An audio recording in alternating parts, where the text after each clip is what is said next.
Okay, here we go. Teaching tip. Teaching tip Monday. So I don't have school today, no work today. Full disclosure, wearing my bow tie. I am in shorts. But got the bow tie going, but all right, let's get started. So what we're talking about today is what makes a good teacher, or what sort of attributes do good teachers have? When Real Rap with Reynolds and I were given this question on live stream, I was like taken back by it because I was like, oh gosh, that's a good question. Like, I don't know, like, what makes a good teacher? Like, it's one of those eye test things. Like, usually, like, when you see it, you know it. Like, you can go, that's a good teacher. They do this thing, or wow, look what they do for their kids, or wow, that was a cool lesson. But to really unpack and like think and focus on what does make a good teacher, or what attributes do good teachers have, or what's something that all good teachers have in common. I'm gonna go ahead and play the clip from the live stream. I'm gonna let that footage roll, and then I'm gonna offer some commentary at the end and kind of unpack it a little bit further.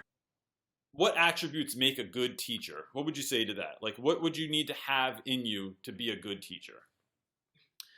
Well, I mean, I would say you really do have to like kids. You have to love kids, like whatever age. You really do have to enjoy working with children. And I would consider, even to 18, high school, they're children. Like, you have to want to be a part of their lives, and you have to have a certain level of patience with them, which isn't always easy. I'm not going to sit here and lie to you. By the end of the week, your patience wears a little thin. But I would say patience, a love for kids, and you have to have a certain work ethic and realize that you are, like you said, you are on right away. So it's almost like being an athlete, like you were saying. You've got to be willing to put in the work, and it's not just about showing up to the game or to class teaching. It's about doing everything else: lesson planning, eating right, sleeping right. You've got to be committed to the craft and the art of teaching, which I kind of liken it to an art, or like a conductor orchestrating a symphony, right? Like, you got to make all these moving parts. You've got so much to juggle and balance. I would say you've got to be a good multitasker, and you would have to be passionate about what you do.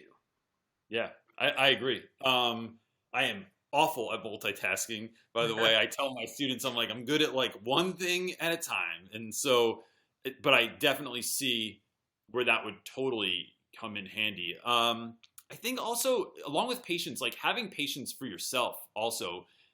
Everyone jumps into teaching, and I just feel like a lot of young teachers expect to be good immediately, and they don't realize that it's a craft. Like, no one sits behind the drum set or the piano or a car and just is amazing right away. Like, you might have more natural talent than someone else, but it does take a long time, I think, or longer than people would like, to get good at what you're doing. And really having patience with yourself is a huge part of it, and remembering that teaching is an actual craft. It's not something you just like can do right away. And I think a level of humbleness. I'm not even sure if humbleness is a word, but now it is. I've introduced it. So being humble and learning how to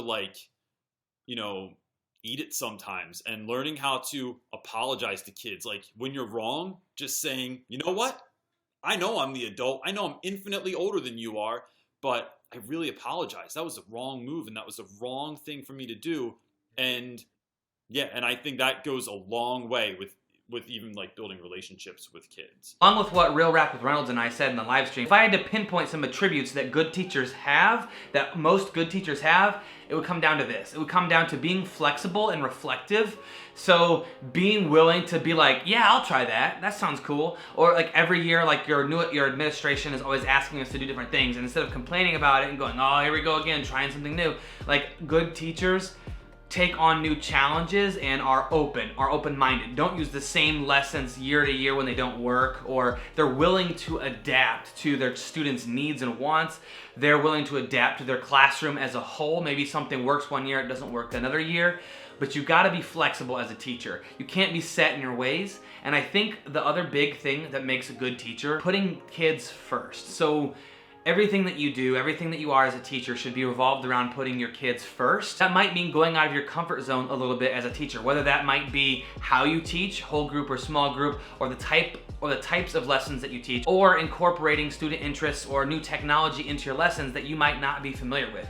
That might mean putting in a little bit of extra work, going that little bit of an extra mile as a teacher to make sure your students are engaged in getting the information that they need and teaching them and giving them the skills that they're gonna need moving forward. Don't forget to drop a like on this video, guys, if it helps you. Also, comment down below, what do you think makes a good teacher? What are some things that you personally feel that all good teachers have? If you wanna watch this live stream in its entirety, go over to Real Rap with Reynolds channel. The whole live stream, the whole hour and like 15-minute live stream is up there. Don't forget to subscribe and hit that bell notification so that way you get notified on every upload. As always, have a great day, teachers, and see you next time.